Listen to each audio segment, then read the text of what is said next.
I can't see my daughter.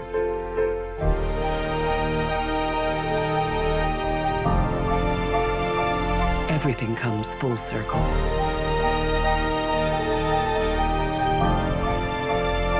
We gave each other the most breathtaking of gifts.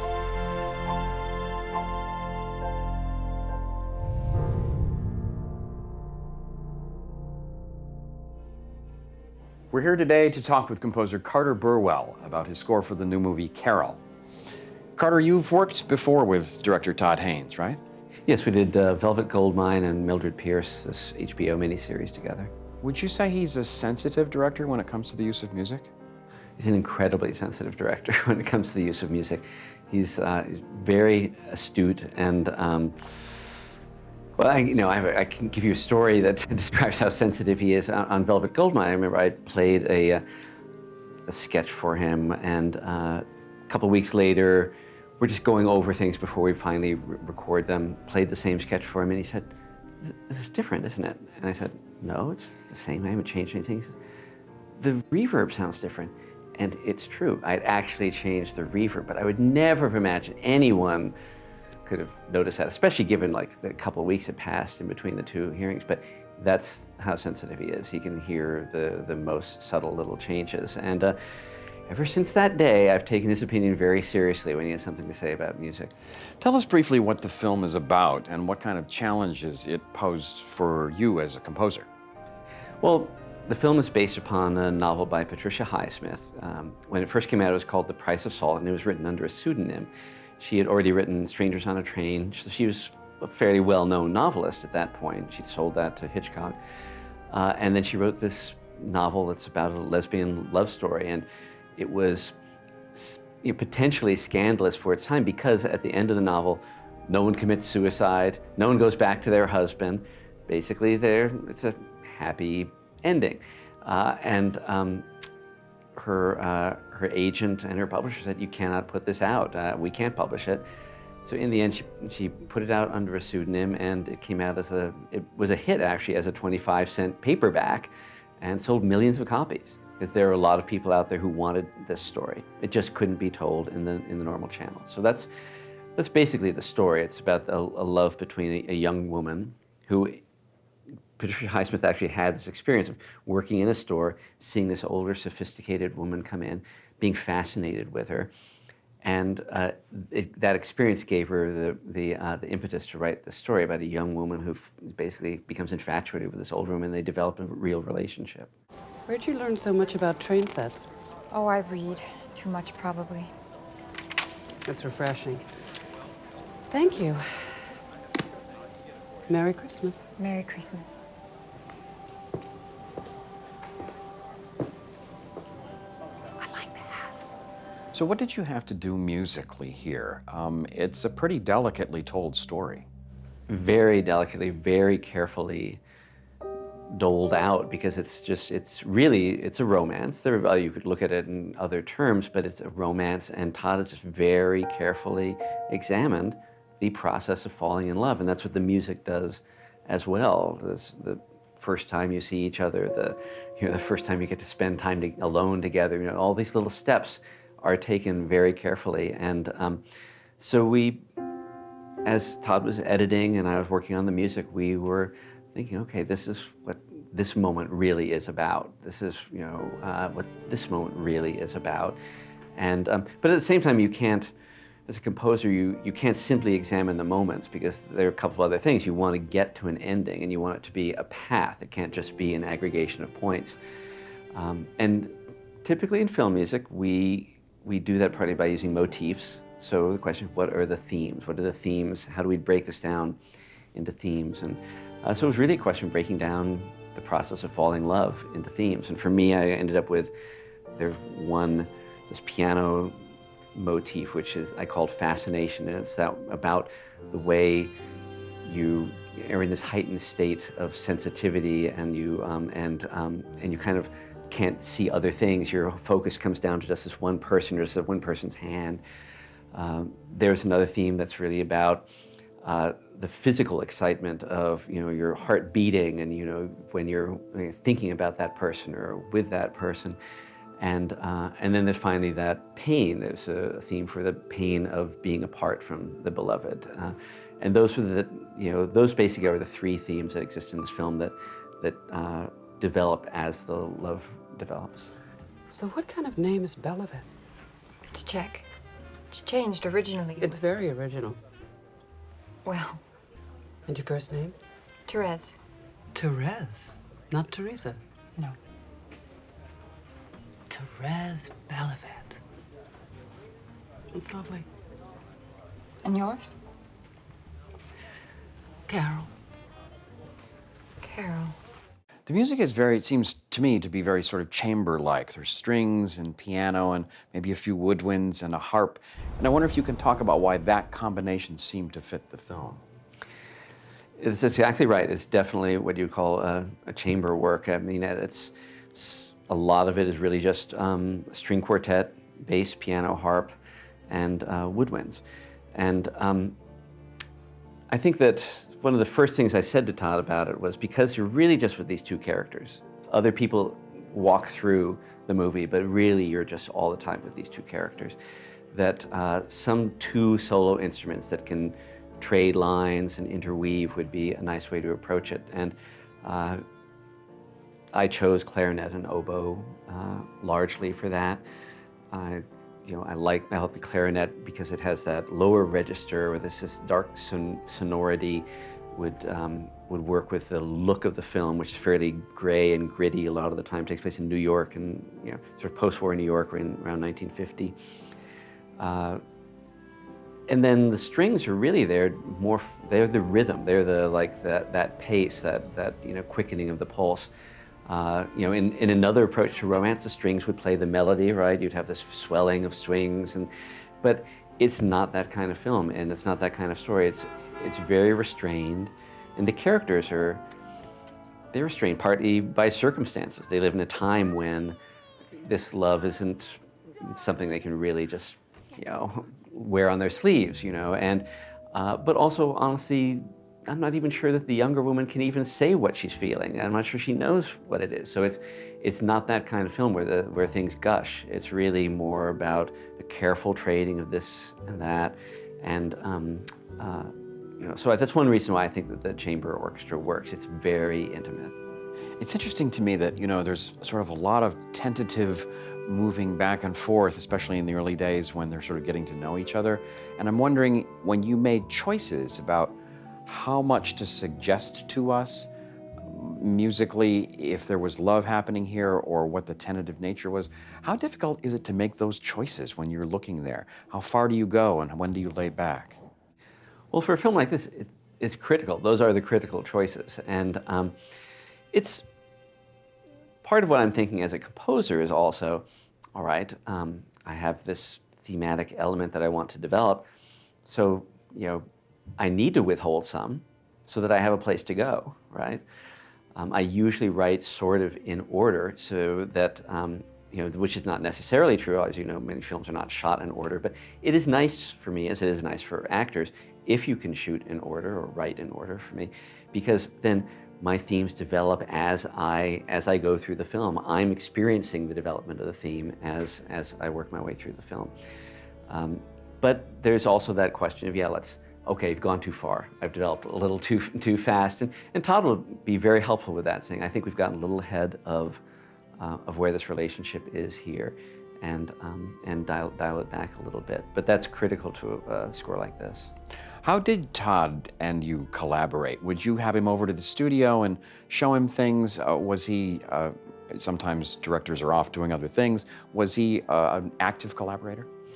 Well, I've, over to the studio is tough. I have about as I think I've lived in New York for 30 years, and 5 years ago I left New York and moved to the end of Long Island, so I'm now about 3 hours away from New York too. I'm constantly trying to move farther from the industry, right, if I possibly can. And so it's not even that easy. I would come into New York to talk to Todd. Being face-to-face is helpful. I'll be the first to admit it. It doesn't, that fact has never dictated where I live, but it is helpful, I agree.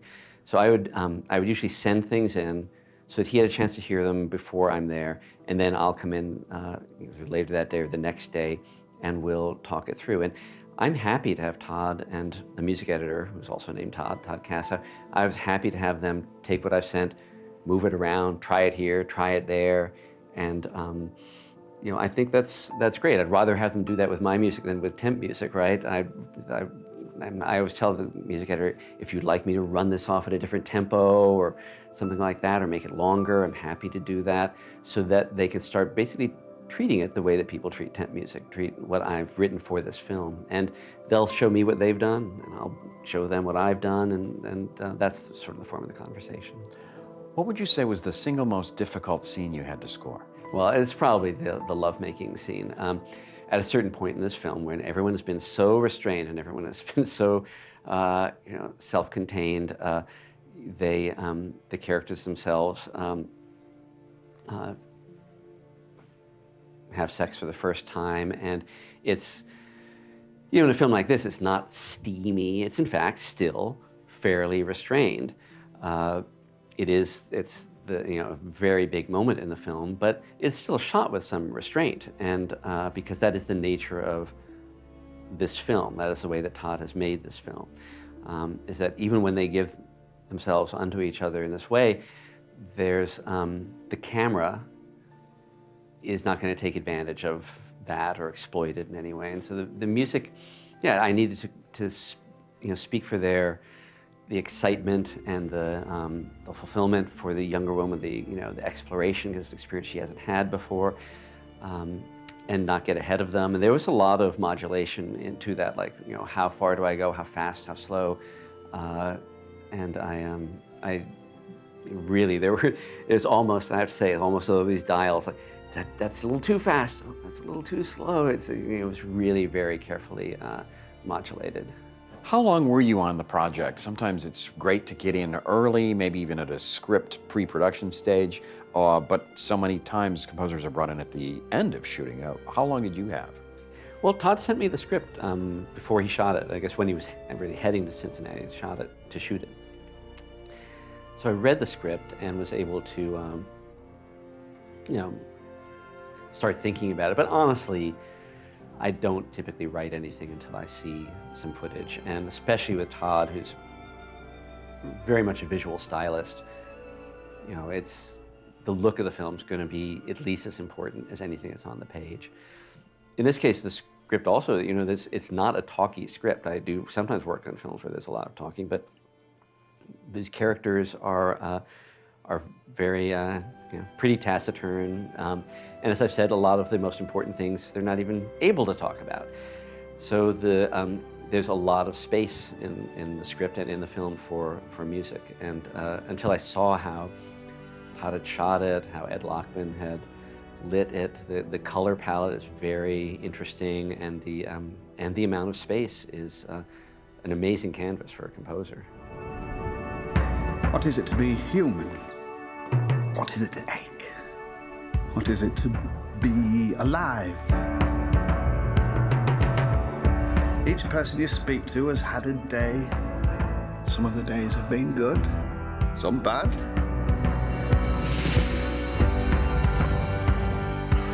Each person you speak to has had a childhood. Each has a body. Each body has aches. You have another big movie coming out in December, Anomalisa, a film from Charlie Kaufman. Can you tell us just briefly what that movie required musically? Well, it's an even smaller group. I guess it was 9 players, and we had originally put Anomalisa up as a play at Royce Hall here 10 years ago, and we had this little cabaret band, really. One woodwind, one guitar, one brass instrument, one of everything, one percussionist. And I tried to keep that same feel for the film. The film is different and the music is different, but I thought that intimate feeling and was what I wanted to achieve. And the film is stop motion animation, and there's a lot of strange things going on, as there are in Charlie Kaufman's stories. But in all of Charlie's stories, as strange as the environment or the goings-on might be, there's still usually stories about regular people and get at existential personal issues that regular people experience. And that's very much the case here. The music really just serves, I think, most importantly, to make you believe in the human, the humanity of these puppets, and help you open your heart to the experience they're having. What else have you got coming up? Anything with the Coen brothers? I have a movie called Hail Caesar that we just finished recording a week ago with Joel and Ethan, and that, I think, is opening in early February. Bless me, Father, for I have sinned. How long since your last confession, my son? 27 hours. It's really too often. You're not that bad. Here at Capitol Pictures, as you know, millions of people look to us for information and uplift and, yes, entertainment. And we're gonna give it to them. And action. An army of technicians and actors and top-notch artistic people are working hard to bring to the screen our biggest release of the year. Hail Caesar is a prestige picture with one of the biggest stars in the world, Baird Whitlock. A truth we could see if we had, but... if we had... Faith, cut! And I don't know how much to say about it because I don't really want to give up too much, but it's, there are a lot of different genres of music in it. So some of their films, have very little score. Some of their films have a lot of score. This is a lot of score type movie, and all different kinds. There's a Western, there's water ballet, Roman marching, it's all sorts of things are present in this film.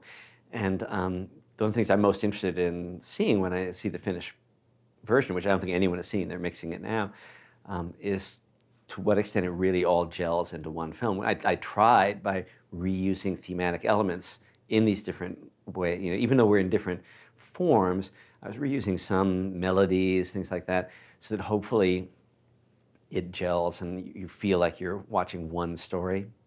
But I haven't seen it, I'm not sure. Two other films that you've got, one that's been out and one that's coming out, Mr. Holmes and Legend. Just a few brief words perhaps about each? Sure. Well, Mr. Holmes, which was out during the summer, is a Bill Condon film, stars Ian McKellen as Sherlock Holmes, but he's 90 years old during the bulk of the film. So it takes place just after World War II, I think 1946.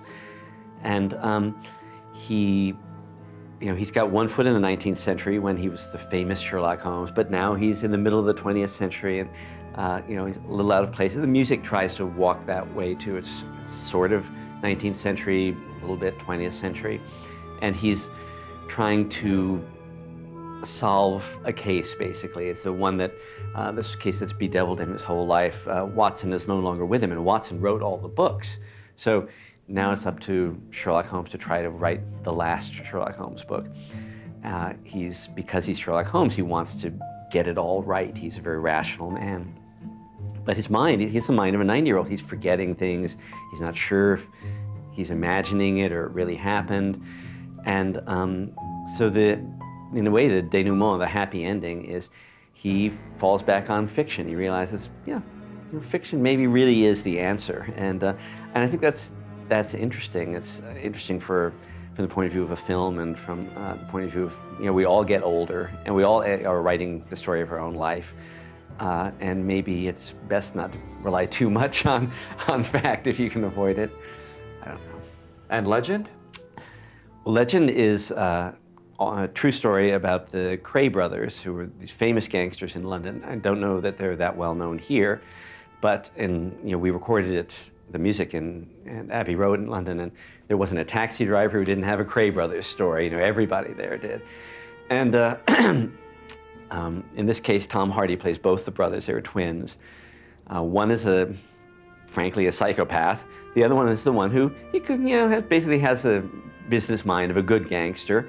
But both of them loved being famous. Both of them loved being in the tabloids. They were not the kind of mobster who wants to stay in the background, doesn't want their name out there. They were happy to be in the newspapers all the time and happy to have a reputation for insane violence. They thought it was good for business.